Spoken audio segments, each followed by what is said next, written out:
Saudara-saudara, selamat berjumpa di channel Pitutur Channel ini, saudara-saudara. Kali ini kita akan bicarakan tentang pohon ara yang terkutuk. Kalau kita baca di dalam kitab Injil Markus pasal 11 ayat yang ke-20, 21 dan seterusnya, diceritakan murid-murid Tuhan bersama Tuhan Yesus sepulang dari kota Yerusalem. Salah satu muridnya berseru, "Lihatlah, Rabi, lihatlah, pohon ara yang Rabi kutuki telah kering." Saudara-saudara, mengapa pohon ara yang kering itu menjadi perhatian daripada murid-muridnya? Karena pandangan murid-muridnya itu dengan kita berbeda. Kalau muridnya melihat pohon ara kering, mereka ingat sejarah bangsanya, yaitu bangsa Israel, mengalami kutukan sebagaimana disebut di dalam kitab Yeremia pasal yang ke-8 ayat yang ke-13, yang dikatakan demikian, "Aku akan sungguh-sungguh menghabisi mereka." Wah, menghabisi orang Israel, saudara-saudara. Terus dikatakan, firman Tuhan, "Tidak akan ada buah anggur pada pohon anggur, atau buah ara pada pohon ara. Bahkan daunnya menjadi layu." Inilah ancaman Nabi Yeremia karena bangsa Israel telah meninggalkan Tuhannya dan beribadah kepada berhala orang kafir. Saudara-saudara, ancaman Nabi Yeremia ini kepada bangsa Israel bagaikan pohon ara yang terkutuk. Kapan itu terjadi, saudara-saudara? Yaitu pada tahun 586 sebelum Masehi, di mana Yerusalem dihancurkan oleh Babilonia di bawah pimpinan Nebukadnezar. Bangsa Yehuda terbawa di Babilonia, yang tinggal hanya orang-orang yang miskin. Di situ Yehuda dicerai-beraikan, atau orang katakan Israel di diaspora, pergi, tanahnya menjadi tandus. Itulah yang diingat oleh orang-orang Yahudi kalau mengingat pohon ara yang terkutuk. Saudara-saudara, untungnya ketika Israel dibawa ke Babilonia dan Babilonia dikalahkan oleh Persia yang sekarang ini Iran, apa yang terjadi? Dihitung 70 tahun dari kehancuran Yerusalem, Nehemia diizinkan oleh Raja Artasastra untuk pergi ke Yerusalem membangun bait Allah yang hancur, tembok-tembok yang hancur, yang berantakan. Maka mulailah dibangun Yerusalem. Beberapa puluh tahun atau ratusan tahun kemudian, memasuki zaman perjanjian baru, maka di situ di Yerusalem ada bait Allah yang megah, mewah, luar biasa, menjadi kebanggaan orang Yahudi. Sehingga pada waktu Tuhan Yesus bersama murid-muridnya lewat di depan bait Allah itu, apa kata murid-muridnya? Seolah-olah membanggakan, "Lihat guru, itu bait Allah." Wah, seorangnya mereka bangga memiliki bait Allah yang megah. Tapi apa yang dikatakan Tuhan Yesus? Pada waktu itu Tuhan Yesus mengatakan demikian, "Sesungguhnya tidak satu bata pun di sini akan dibiarkan terletak di atas batu yang lain. Semua akan diruntuhkan. Kita nggak tahu ya reaksi daripada murid-muridnya pada waktu mendengar tanggapan dari Yesus Kristus itu, bahwa Bait Allah yang megah itu kan akan diruntuhkan. Apa benar itu? Apa benar yang dikatakan oleh Yesus? Ternyata saudara-saudara, tahun 70 Masehi terjadi pemberontakan di Yerusalem, sehingga pemerintah Romawi mau menghancurkan para orang-orang yang fanatik agama Yahudi itu, yaitu orang Farisi dan sebagainya. Maka Jenderal Vespasianus menyerang akan Yerusalem. Di tengah perjalanan ada seorang yang bernama Yosefus mengatakan bahwa Vespasianus akan menjadi kaisar.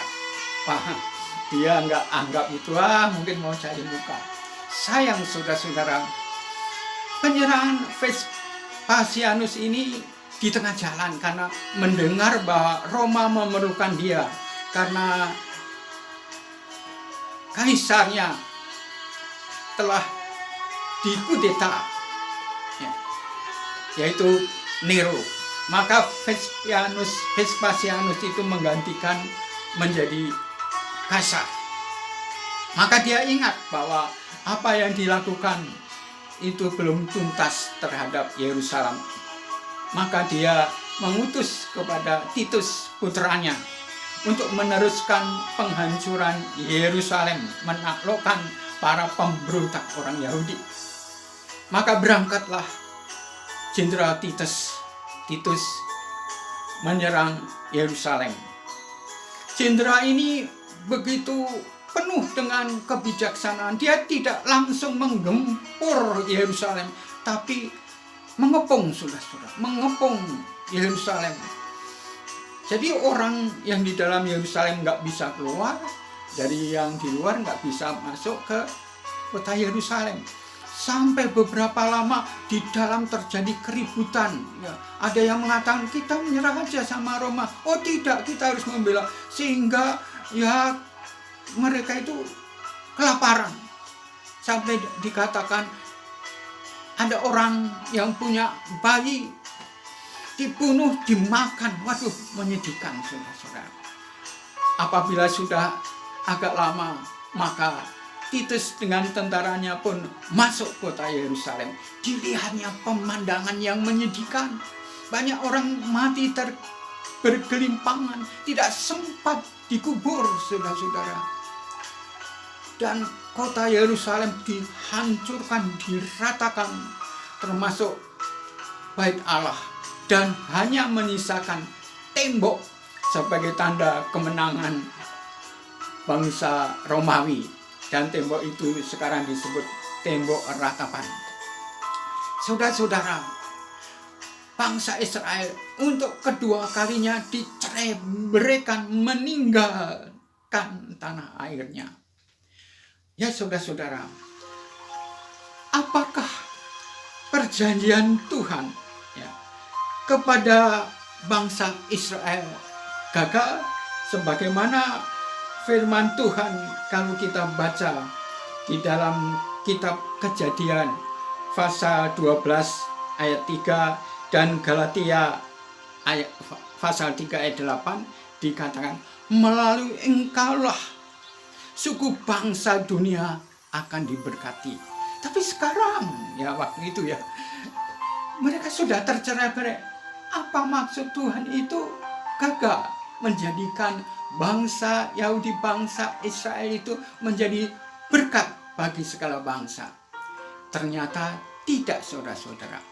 Tahukah saudara-saudara, pada tanggal 4 Mei 1948 dibentuklah negara Israel baru setelah Inggris meninggalkan Palestina. Saudara-saudara, pada waktu proklamasi pembentukan negara Israel, tidak perlu lama, hanya beberapa bulan bangsa di sekitarnya menghimpun kekuatan untuk menghancurkan negara Israel yang baru lahir itu. Heran saudara-saudara, hanya dengan 300 orang yang pegang senjata, yang itu pun dari tinggalan orang Inggris itu, mereka bisa menang melawan bangsa di sekitarnya. Luar biasa. Jadi tahun demi tahun terjadi peperangan antara Israel dengan tetangganya, tetapi setiap kali perang justru daerah Israel makin bertambah. Nah, saudara-saudara, kita mengetahui bahwa bangsa Israel masih ada sekarang ini, ya saudara-saudara. Lalu bagaimana janji Tuhan bahwa Israel akan menjadi berkat bagi suku bangsa, melalui engkau suku bangsa akan diberkati? Ternyata saudara-saudara, faktanya memang luar biasa.